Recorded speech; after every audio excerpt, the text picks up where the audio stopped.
नमस्कार, मैं हूं मनोज सैनी और मिड सेशन में आपका स्वागत है।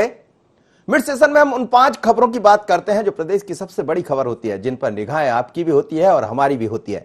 लेकिन इन खबरों के जरिए एक मैसेज भी देना होता है कि आखिर मध्य प्रदेश के भीतर चल क्या रहा है, क्या राजनीति का सफर किस तरह से आगे बढ़ रहा है, या फिर बात करें तात्कालिक जो मुद्दे, बड़े मुद्दे होते हैं, उन पर हम चर्चा करते हैं। तो चलिए आज शुरुआत करते हैं। हमारे पास 5 खबरें, आज की 5 बड़ी खबरें। सबसे पहले हम देख लेते हैं उपचुनाव की तैयारी, हादसा और सियासत, क्यों नपे अफसर, और अस्पताल या मौत का घर, पुलिस पर भारी बदमाश। ये सब वो खबरें हैं जिन पर हम सीधे तौर पर आपसे चर्चा कर रहे हैं। लेकिन मध्य प्रदेश में इन दिनों उपचुनाव की आहट दिखाई देने लगी। निर्वाचन आयोग ने कुछ कार्यक्रम जारी किए हैं। कोरोना संक्रमण को देखते हुए उपचुनाव में बीजेपी मोदी मंत्र का सहारा लेने की योजना बना रही है। बीजेपी प्रदेश अध्यक्ष बीडी शर्मा का कहना है कि मोदी है तो मुमकिन है।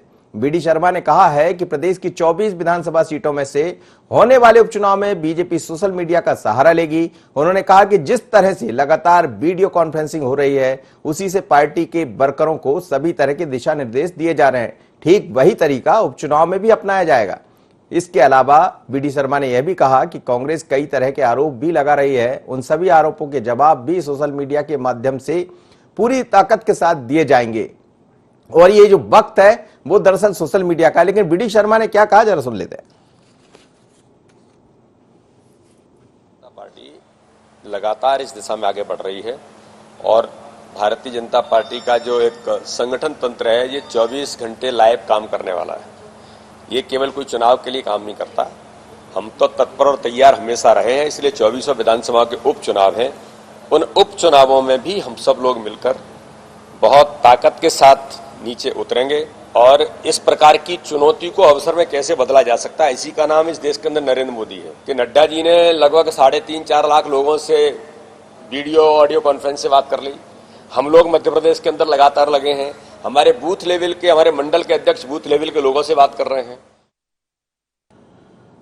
तो आपको याद होगा जब 2019 में लोकसभा चुनाव हो रहे थे तो एक ही नारा चल रहा था, मोदी है तो मुमकिन है। और भारतीय जनता पार्टी को अभी भी यही लग रहा है कि मोदी है तो मुमकिन है। विधानसभा का चुनाव है तो मोदी है तो मुमकिन है, उपचुनाव है तो मोदी है मुमकिन है। और इस बार फिर अब उपचुनाव को लेकर भी सरकार वही बात, माफ करिएगा, भारतीय जनता पार्टी का संगठन वही बात करे जैसा बीडी शर्मा कह रहे थे। और उनको उम्मीद है कि सोशल मीडिया का ही इस्तेमाल किया जाएगा, क्योंकि कोरोना का संकट है। इस बीच में सोशल डिस्टेंस का पालन भी करना है। लेकिन क्या भारतीय जनता पार्टी की योजना है? सीधे चलते हैं संदीप मिश्रा के पास। संदीप से समझते हैं। संदीप, भारतीय जनता पार्टी हमेशा सोशल मीडिया का खासा इस्तेमाल की है। 2014 के लोकसभा चुनाव मुझे याद आते हैं, जब मोदी पहली बार चुनाव मैदान में थे, और उसके बाद किस तरह से बीजेपी ने अपना परचम फहराया था, हम सबके सामने है। फिर 2019 आया, 19 में भी वही सब देखने को मिला। अब एक बार उपचुनाव सामने, लेकिन इस बार सोशल मीडिया का जलवा भी देखने को मिलेगा और मजबूरी है कि उसका इस्तेमाल भी किया जाए, क्योंकि कोरोना का संकट है और इस बीच में उपचुनाव की आहट दिखाई देने लगी है। क्या तैयारियां हैं भारतीय जनता पार्टी? बिल्कुल, जैसे कि अभी आपने 2014 का उल्लेख किया। 2014 में इस बात में कोई शक नहीं कि जिस तरह से माना जाता था कि मोदी सरकार ही देश में सोशल मीडिया की देन है, और उसके बाद में कहीं ना कहीं इसने और स्पीड पकड़ी सोशल मीडिया ने, और कहीं ना कहीं भारतीय जनता पार्टी ने पूरे देश को इस बात का एहसास कराया कि सोशल मीडिया क्या होती है और उसकी ताकत क्या होती है। लगातार चुनाव में उसकी ताकत लगातार बढ़ती चली गई सोशल मीडिया की, और भारतीय जनता पार्टी ने लगातार उसका बखूबी इस्तेमाल भी किया। 2018 चुनाव की बात करें, 2019 चुनाव की बात करें, इन सभी चुनावों में भारतीय जनता पार्टी ने सोशल मीडिया का अच्छा खासा इस्तेमाल किया। अब बात यहाँ पर 2020 में उपचुनाव की है। यहाँ पर पूरे देश में, जैसे कि पूरे देश में और मध्य प्रदेश में कोरोना संक्रमण पूरी तरह से पैर पसार चुका है, तो कहीं ना कहीं अब यहाँ पर बीजेपी ने एक बार फिर से सोशल मीडिया को हथियार बनाने की पुरजोर कोशिश शुरू कर दी है। उसकी तैयारियां भी शुरू हो गई हैं। लेकिन क्या ये दिखाई देने लगा है, जैसा हम कह रहे हैं उपचुनाव की आहट क्या अब समझ आने लगी है? हम देख रहे हैं निर्वाचन आयोग अपना कार्यक्रम तय कर रहा है। आज निर्वाचन आयोग के जो मुख्य हैं वो भी दिखाई दे रहे हैं। बीरा राणा को उसका चार्ज भी मिल गया है। लेकिन क्या माना जाए, क्या अब ये पूरी तैयारियां शुरू हो गई हैं? और जैसे बीजेपी पहले लगातार ये कह रही थी कि कांग्रेस चुनाव की तैयारी करे, हम तो कोरोना में लगे हैं। लेकिन आज बीडी शर्मा भी ये कह दिए तो आहट तो अब दिखाई देने लगी है। बिल्कुल आहट तो यहाँ पर दिखाई देने लगी है। यहाँ पर आपने अभी एक और भी शायद उनका बयान सुना होगा साथ में, कि उन्होंने साफ कहा कि बीजेपी का संगठन जो है और बीजेपी हमेशा तैयार रहती है चुनाव के लिए। कभी भी कोई भी समय हो, बीजेपी चुनाव के लिए हमेशा तैयार रहती है, कोई भी किसी भी परिस्थिति में। तो यहाँ पर कोई शक नहीं कि भारतीय जनता पार्टी हमेशा चुनावी मोड में रहती है। इस बात का उल्लेख है कांग्रेस पार्टी भी करती रही है, जितनी भी विपक्ष की पार्टियां हैं वो सभी करती हैं। और यहाँ रही अब आहट की बात, तो इस बात में कोई शक नहीं, लगातार जिस तरह से संकेत मिलते आ रहे हैं। अभी निर्वाचन मुख्य पदाधिकारी, चुनाव पदाधिकारी भी बदले हैं, कल कई तरह के निर्देश भी जारी किए गए हैं। भारतीय जनता पार्टी की लगातार सुगबुगाहट जिस तरह से वहां पर, अगर हम पार्टी कार्यालय की बात पर करें तो वहां पर जिस तरह से अब सरगर्मी बढ़ गई है, पॉलिटिकल सरगर्मी, तो इस बात में कोई शक नहीं कि अब भारतीय जनता पार्टी पूरी तरह से मुस्तैद हो चुकी है भारतीय चुनाव के लिए। और अभी जैसे आज भी हम बैठे थे भारतीय जनता पार्टी, तो वहां जिस तरह से नेताओं को लगातार आना जाना लगा था, केंद्रीय मंत्री भी वहां पर बैठे थे, तो इस बात में कोई शक नहीं है कि भारतीय जनता पार्टी अब पूरी तैयार हो चुकी है। बिल्कुल, दो चुनौतियां संदीप, धन्यवाद आप मेरे साथ जुड़े। भारतीय जनता पार्टी को उपचुनाव भी लड़ना और उपचुनाव से पहले मंत्रिमंडल का विस्तार भी होना है, तो उसकी सरगर्मियां भी काफी तेजी से इस वक्त भारतीय जनता पार्टी के दफ्तर में देखी जा रही है। लेकिन अगली खबर की तरफ चलते हैं। अगली खबर सबसे बड़ी, आज दर्दनाक हादसा हुआ है और जैसे ही हादसा हुआ उसके बाद से सियासत भी गरमाने लगी। हादसा और सियासत मध्य प्रदेश के लिए आज की सबसे बड़ी और दर्दनाक खबर आई औरंगाबाद से, जहां मालगाड़ी की चपेट में आने से 16 मजदूरों की मौत हो गई। तो मध्य प्रदेश में अब मजदूरों की मौत पर सियासत शुरू हो गई, जहां सत्ता पक्ष कैबिनेट मंत्री को औरंगाबाद भेजकर पार्थिव शरीरों को वापस लाने और मुआवजा की घोषणा देने की मांग कर रहा है। वहीं विपक्ष ने सरकार की मंशा पर सवाल खड़े कर दिए और इस बात को लेकर हम देख रहे हैं कि लगातार कई तरह की चर्चा आ रही है। आप देखिए, मुख्यमंत्री शिवराज सिंह चौहान ने ट्वीट भी किया और यह भी कहा सरकार की तरफ से कि 5-5 लाख रुपए का मुआवजा दिया जाएगा। लेकिन दूसरी तरफ कांग्रेस के पीसी शर्मा ये कह रहे हैं कि 5 लाख में होगा क्या, 1 करोड़ दे दीजिए और बोलने में होगा क्या। चलिए सुन लीजिए क्या कहा बीजेपी और कांग्रेस।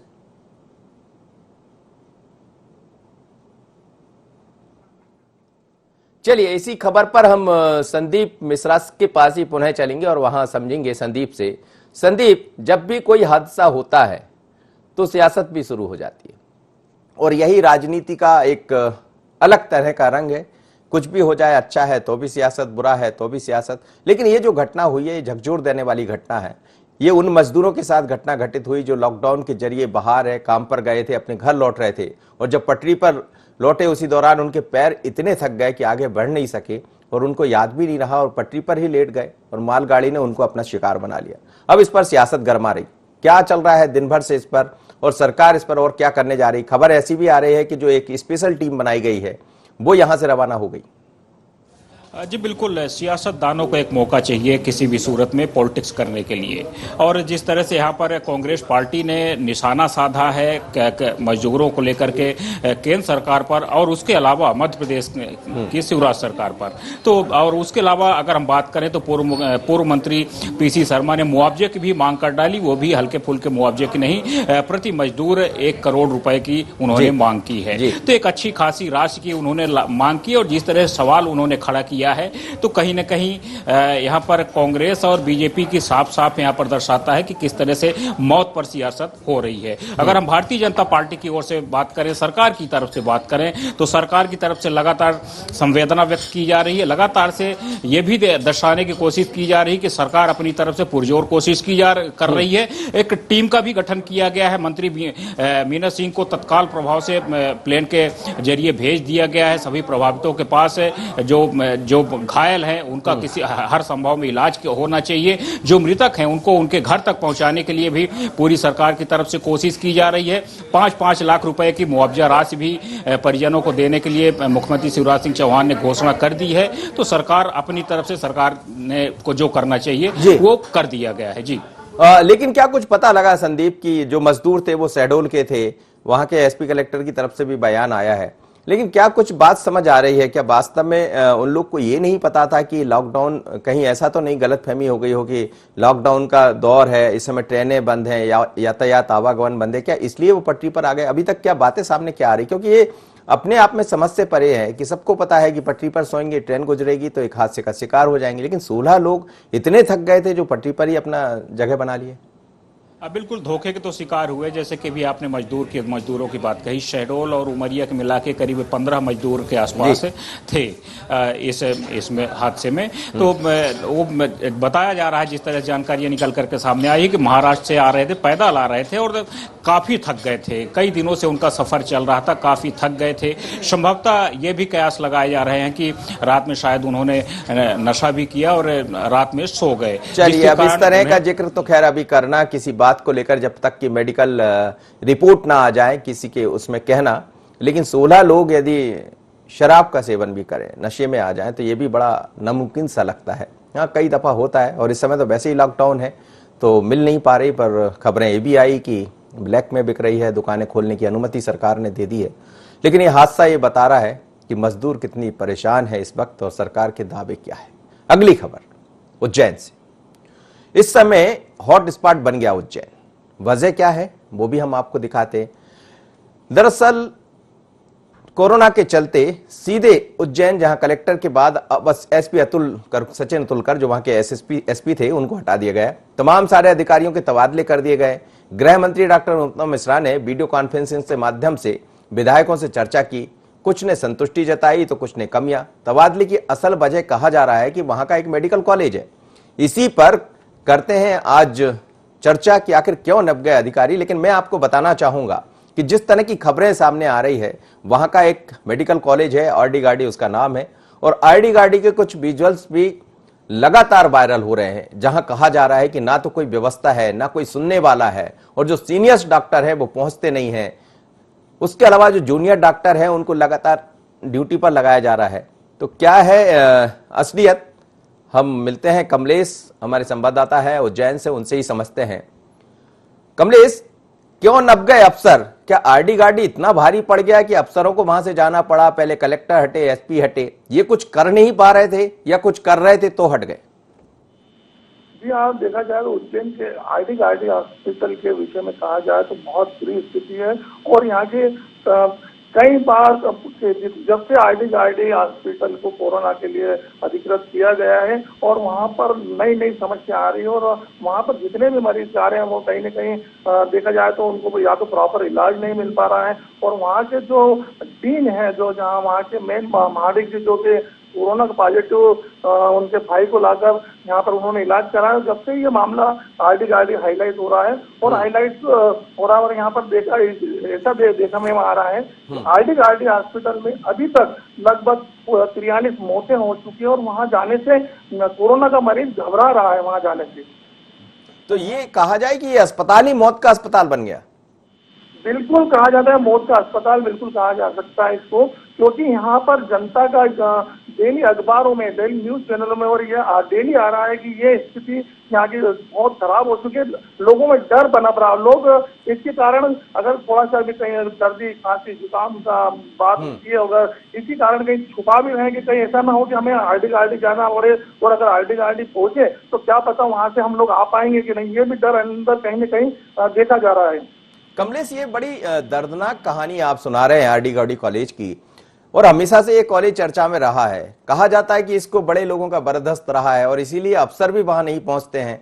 क्या यही वजह नजर आ रही है? वजह है यहाँ पर जो यहाँ का आरडी गार्डी के जो मेंबर्स हैं वो कहीं न कहीं सत्ता से जुड़े हुए हैं, और इसी के कारण यहाँ पे सत्ता का असर भी देखा जा रहा है कि इतना कुछ होने के बावजूद भी अभी लगभग बीजेपी के पार्षद जो कि यहाँ पर मौत हो गई, यहाँ पर आरडी गार्डी में वो एडमिट थे, और यहाँ से कुछ एक समय पहले पता पड़ा था कि ये बिल्कुल सही हो रहे हैं, और एकदम रिपोर्ट आती है, मालूम पड़ता है कि इसकी डेथ हो गई है। उसके पश्चात लगभग अभी 2 दिन का पहले का एक मामला मैं बता दूं आपको कि यहाँ पर एक लक्ष्मी नगर का एक मामला था कि वहाँ का एक पेशेंट 4 दिन पहले एडमिट होता है और उसकी रिपोर्ट पहले 1 दिन पहले नेगेटिव आती है, और फिर जब उसकी 2 दिन बाद मौत होती है, मौत होने के बाद उसकी रिपोर्ट घर पे पहुंचती है कि आपका ये पॉजिटिव था, और घर वालों को परेशान किया जाता है और उस एरिया को पूरा सील कर दिया जाता है। तो कहीं ना कहीं वहाँ पर आरडी गार्डी में स्थिति बड़ी दयनीय है, और इसके विषय में यहाँ के नेता भी, कुछ नेता भी विरोध कर चुके हैं। यहाँ की जनता बिल्कुल इसका बहुत विरोध कर रही है। चलिए, ये भी बड़ा गजब है कि इतना सब कुछ होने के बाद भी सरकार नहीं देख पा रही। हालांकि खबर आज ये आ रही है कि जितनी तरह अभी क्या वहां का संख्या कितनी पॉजिटिव हो गई, क्या संख्या है इस समय, और ऐसा कहा जा रहा है कि इंदौर उज्जैन से ज्यादा इस समय स्थिति, माफ करिएगा, इंदौर भोपाल से ज्यादा स्थितियां इस समय उज्जैन की खराब। बिल्कुल बहुत ही खराब है। कुल पॉजिटिव आज की स्थिति में 220 पॉजिटिव हो चुके हैं और 43 मौतें हो चुकी है। और आज की रिपोर्ट की बात की जाए तो 10 बजे का जो पहला बुलेटिन आया उसमें 19 लोग पॉजिटिव पाए गए, जो कि बड़ा चिंताजनक स्थिति को बताता है। चलिए कमलेश, धन्यवाद आपका, आप मेरे साथ जुड़े।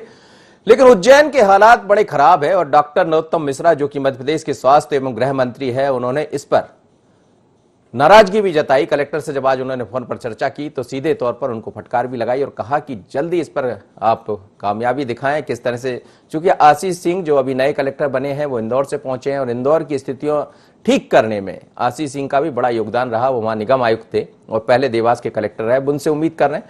लेकिन यहाँ अफसर नप गए, पहले कलेक्टर नपे, फिर एसपी अतुलकर भी नप गए, वो पहुंच गए इस समय पीएचक्यू में।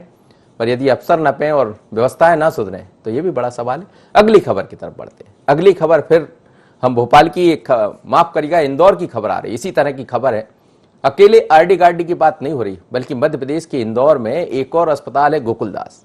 वो बीते एक हफ्ते से खासा चर्चा बना हुआ है और उसकी वजह है कि यहाँ मरीजों के लिए मौत के घर में तब्दील हो गया। जी हाँ, हम बात करें इंदौर के गोकुलदास अस्पताल की, जहां आधे घंटे में 3 मरीजों की मौत हो गई। मामले में कार्रवाई करते हुए कलेक्टर ने अस्पताल का लाइसेंस स्थायी तौर पर निरस्त कर दिया। कैसे हुई आधे घंटे में 3 मरीजों की मौत, जानते हैं हम मरीजों के लिए। आखिर ये अस्पताल क्यों मौत का अस्पताल बन गया? यहां चिल्लाते रहे मरीज, लगातार ये कहते रहे। सुनिएगा आप क्या कह रहे थे, मरीजों को भी सुन लेते हैं जरा। मैं चाहूंगा यदि आप सुना पाए कि आखिर वो मरीज कह क्या रहे थे, चिल्ला चिल्ला कर कह रहे थे कि हमें उपचार नहीं मिला। ये दिखाई दे रहा है, सुनिएगा।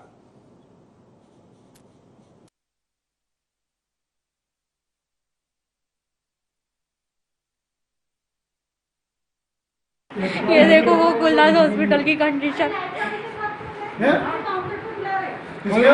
एक के बाद एक सबकी डेथ होती जा रही है यहाँ पर। हम 4 जने थे और आधी घंटे के अंदर 3 जनों का बहुत अच्छी बातचीत करके आए और सबको कह दिया कि उनकी डेट हो गई।